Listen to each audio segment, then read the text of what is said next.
අර මහින්ද බලන්නේ ඇයි බං අර දඹුල්ලි ඉඳන් මිනිස්සු එන්නේ? හරිද? මහින්ද රාජපක්ෂව බලන්න ඇයි මිනිස්සු ඔච්චර එන්නේ පෝලිං ගහලා ඇයි එහෙම වෙන්නේ? නිවුස් වලටත් පෙන්නනවා ගොඩක් කට්ටිය බස් වලින් එනවා කිරිමුට්ටි උස්සගෙන එනවා. තව කපල් එකක් මම දැක්ක පැය 6ක් තිස්සේ මොහරේ අර අලි ගහන ගල් ගමුවේ ඉඳලා බයික් එකේ ඇවිල්ලා කො පැය 6ක් තංගල්ලට මහින්ද රාජපක්ෂව බලන්න. හරිද? ඇයි ඒ? මහින්ද මහත්තයා ගොඩක් ආදරේ ඒකමයි ආ. බලලා යන්න ආයේ. ඔව් බලලා යන්න. නටබේරගත්ත නායකයන්. කොහෙද දාන්නේ? ගල්ගමුවේ. කොහෙන්ද බයික් එකේ? එයා තමයි මේ යුද්ධේ ඉවර කරන්න නායකත්වයේ දුන්න කෙනා. එතකොට එයාට වෙනම රෝල් එකක් ලංකාවේ තියෙනවා. ඒ ජනප්‍රියත්වය වෙන දේශපාලකෙනෙක්ට ගන්න පුළුවන්ද? ගන්න බෑ. ඒකයි හේතුව. කියලා තමයි උඹලා හිතන් ඉන්නේ. හරිද? එහෙම තමයි හිතන් ඉන්නේ. ඕකට කියන්නේ යකෝ ගොන්කම. හරිද? වෙන මොකක්වත් නෙමෙයි ගොන්කම. දැන් මහින්ද රාජපක්ෂ විතරද යුද්ධ කරේ? මහින්ද රාජපක්ෂ දේශපාලනික නායකත්වයක් දුන්න එක අපි පිළිගන්න ඕනේ එක ඇත්ත. එයා ඒ ලීඩ් එක මරු. හරිද? දැන් මහින්ද රාජපක්ෂ විතරද ඔය යුද්ධ කරේ? අරේ සරත් ෆොන්සේකා වේලෙනවා. කවුරුවක් බලන්න යනවද සරත් ෆොන්සේකාව? හරිද? තව බ්‍රිගේඩියර්වරු ඉන්නවා. යුද්ධ කියන්නේ සාමූහික තීරණයක් නේ. හරිද? ගෝඨාභය රාජපක්ෂත් අර හැමෙන් පොඩි පොඩි දායකත්ව තියෙනවා. පොරොනම් බලන්නෝ කියට කමන්නේ. හරිද? සරත් ෆොන්සේකා වේලෙනවනේ බා. ඇයි සරත් ෆොන්සේකව බලන්න මිනිස්සු යන්නේ නැත්තේ? ඇයි යන්නේ නැත්තේ එහෙම? සරත් ෆොන්සේකගේ කැම්පේන් එක අවුල් බ්‍රෝ. ඒකයි. හරිද? සරත් ෆොන්සේකා දන්නේ නැහැ මිනිස්සුන්ව අල්ලන්න.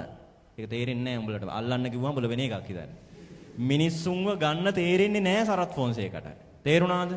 මහින්ද රාජපක්ෂ තමන්ගේ දේශපාලනය කරන කාලය පුරාවටම රැලියකට ගියොත් කරන පළවෙනිම වැඩේ මොකක්ද?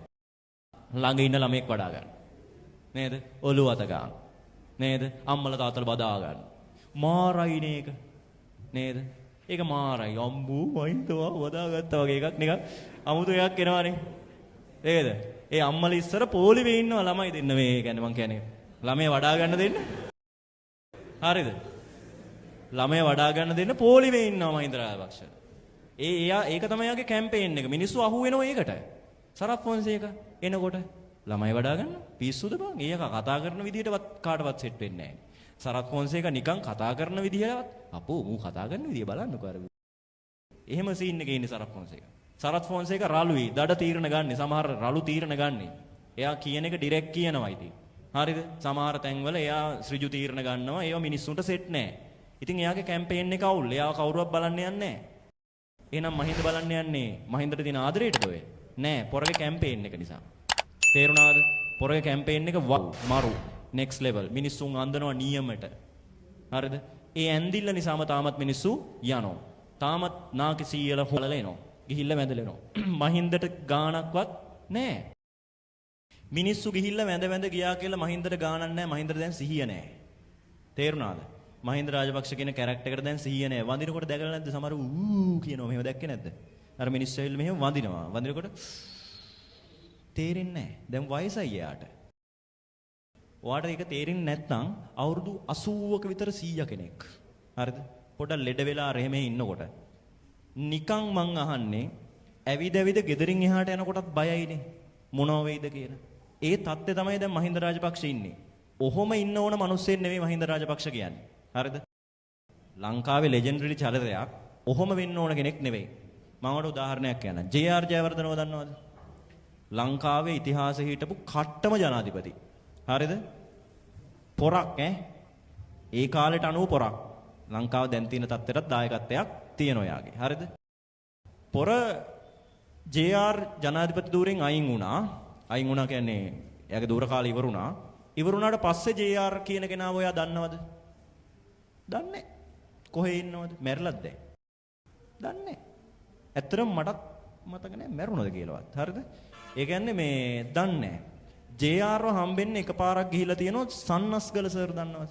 සන්නස්ගල සර් YouTube ඉන්ටර්විව් එකක් කියනවා.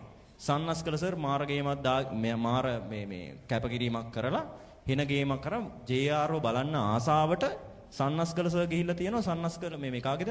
ජේ.ආර්.ගේ ගෙදරට. අපොයින්ට්මන්ට් එකක් දාලා ගිහිල්ලා තියෙනවා. සන්නස්ගල සර්ුයි යාගේ යාළුවෙකුයි. ගියාට පස්සේ මේ ජේ.ආර්. ආවලු ඇවිල්ලා වාඩි වුණාට පස්සේ සන්නස්කල සර් වියාගේ යාළුවෙකුවලු අපි මේ ඔබතුමා يعني ජේ.ආර් රහුලු ඇයි ආවේ ඕගොල්ලෝ මාව බලන්න ඇයි ආවේ කියලා ඇහුවාම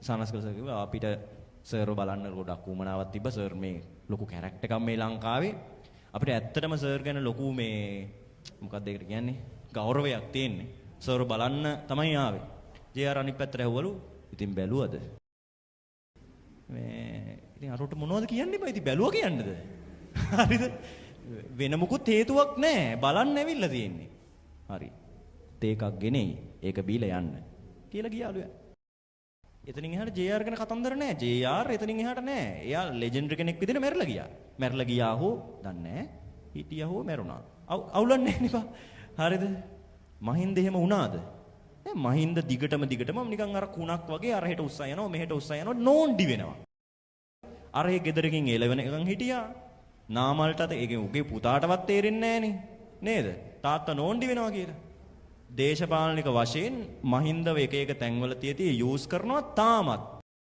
උන් හොඳටම දන්නවා මහින්ද රාජපක්ෂගෙන් තොර දේශපාලනයක් උන්ට නැහැ කියලා ඒකයි මිනිස්සුන්ව රවට්ට ඔහම ගෙන්නන්නේ සරල කතාව ඔච්චරයි නැත්නම් මහින්ද කියන්නේ ඔහොම මැරෙන්න ඕන මිනිස්සෙන් නෙවෙයි තව ටික කාලයක් අපරට තියෙන්නේ හරිද ඔහොම මැරෙන්න ඕන මිනිස්සෙන් නෙවෙයි හරිද ඇත්තම කතාව පොර එක මිස්යූස් කර අවසාන කාලේ දැන් මහින්ද කියන්නේ එහෙම ලොකු චරිතයක් නෙවෙයි මිනිස්සු හොම් බලන්න යනවා කියන්නේ ඔක ගොන්කම බා ඔකට කියන්නේ ගොන්කම සහ වහල්කම දැන් ඉන්න ජනාධිපතිටවත් ඔහොම සලකන්න අවශ්‍යතාවයක් නැහැ